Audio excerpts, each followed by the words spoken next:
If you think you're so clever, start paying for yourself, Mom shouted, so I walked out that night. 30 days later, she called in a panic. Why is the electricity dead? My reply silenced her. If you think you're so clever, start paying for yourself. My mother's voice cracked through the house like something thrown hard against a wall. Not loud enough for the neighbors to hear, just sharp enough to make sure it hurt. The words didn't echo. They settled.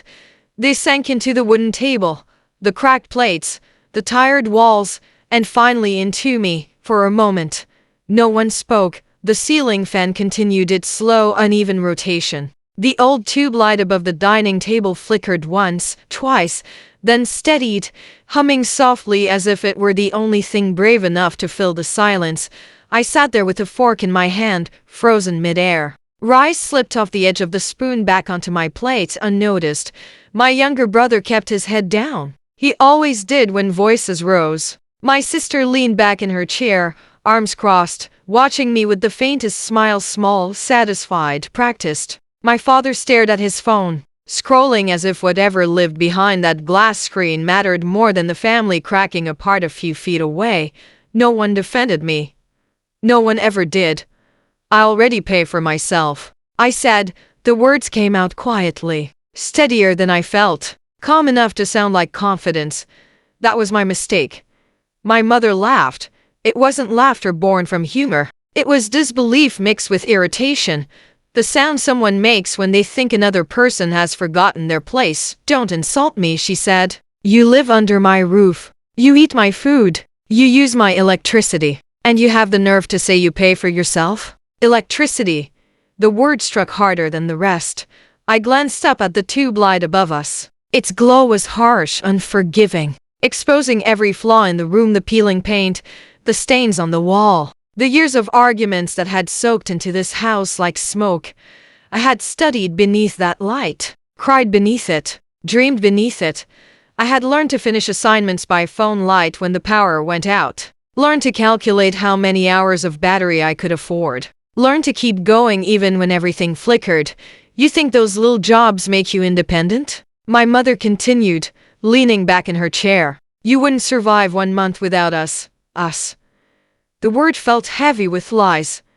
I worked 2 part-time jobs. Early mornings at a warehouse. Late nights washing dishes until my fingers cracked and smelled like detergent no matter how much I scrubbed them. I paid my college fees in installments, one struggle at a time. I bought clothes on clearance. I skipped meals without announcing it. But none of that showed up in her version of reality. To her, I was still a cost, a burden. A child who should be grateful for crumbs. Don't pretend you're special, she added. You're here because of us. The clock on the wall ticked loudly. Each second felt like a warning. I waited for my father to clear his throat, for my brother to say my name, for my sister's smile to fade. Nothing. The silence confirmed what I had always known but never wanted to admit. I was alone in that house. I placed the fork down gently. The soft clink against the plate sounded louder than it should have. Okay, I said. My mother frowned. Okay. Yes, I replied, standing up. Okay. She stared at me, clearly expecting tears, begging, apologies, a retreat. She got none. I walked down the narrow hallway toward my room. The walls were thin, painted a tired shade of off-white that had long since given up trying to look clean. Every step carried memories, late night studying, whispered phone calls, dreams scribbled into notebooks I hid under my mattress. Inside my room, I opened the cupboard and pulled out my backpack. It was already packed. Clothes, documents, a small envelope of cash, a charger, a notebook. I had packed it weeks ago.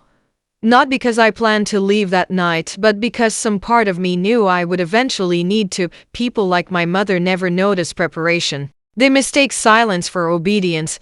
When I walked back into the living room with the bag over my shoulder, my father finally looked up from his phone. You're being dramatic, he said. I almost laughed. Instead, I smiled.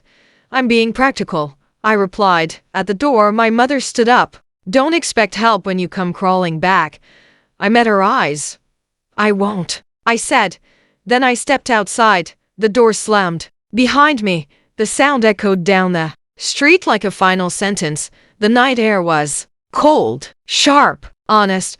Freedom didn't feel heroic. It felt terrifying. The first week was survival. I slept on a friend's couch, careful not to take up too much space. I woke up before everyone else, folded the blanket neatly, and pretended I didn't hear the whispered conversations about how long I could stay. The second week was adjustment. I found a small room to rent, cracked walls, a shared bathroom, a single buzzing bulb that stayed on only because I paid for it. But it was mine. The third week was exhaustion, double shifts, instant noodles, burnt coffee, counting coins at midnight, learning how expensive silence could be. No calls came, no messages, no concern. By the 30th day, the ache had settled into something quieter, heavier, stronger. That night, my phone rang. Mom. I stared at the screen for a long moment before answering.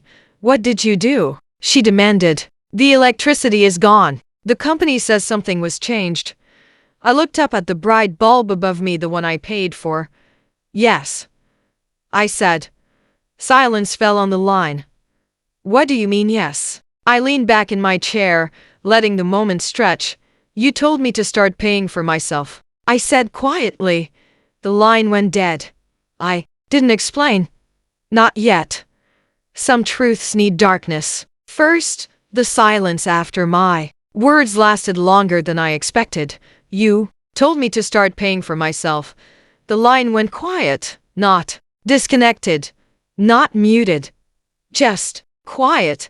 I imagined my mother standing in the dark living room, phone pressed to her ear, eyes darting towards switches that refused to obey her. The same room where she once stood tall, confident, untouchable. Say something, she finally whispered. I didn't rush. I had learned something in those 30 days. Real power doesn't shout. It waits. What exactly did the company say? I asked calmly. Her breath trembled. They said the account was changed, that the primary authorization was removed. They wouldn't explain anything else. Primary authorization. I closed my eyes for a second. Years ago, when the electricity office demanded a second contact because payments kept bouncing, my father had waved the papers toward me. You handle this. You're good with these things. I had filled the forms, created the online account, linked my email, set up autopay. From my side jobs, no one ever asked whose name was on top. They just enjoyed the light. I didn't sabotage anything, I said gently. I did exactly what you asked. Her voice rose. You shut off our electricity. No, I corrected. I stopped paying for it. The truth landed hard. You can't do that, she snapped. This is our house. It was, I replied. And you were very clear. If I thought I was clever, I should start paying for myself. Her anger cracked. Panic seeped through. Your brother can't study like this, so couldn't I? I said. Remember the nights the power went out? You told me to manage. Silence again. Fix it, she said finally. Softer now, smaller. I leaned forward. Why? Because we're family.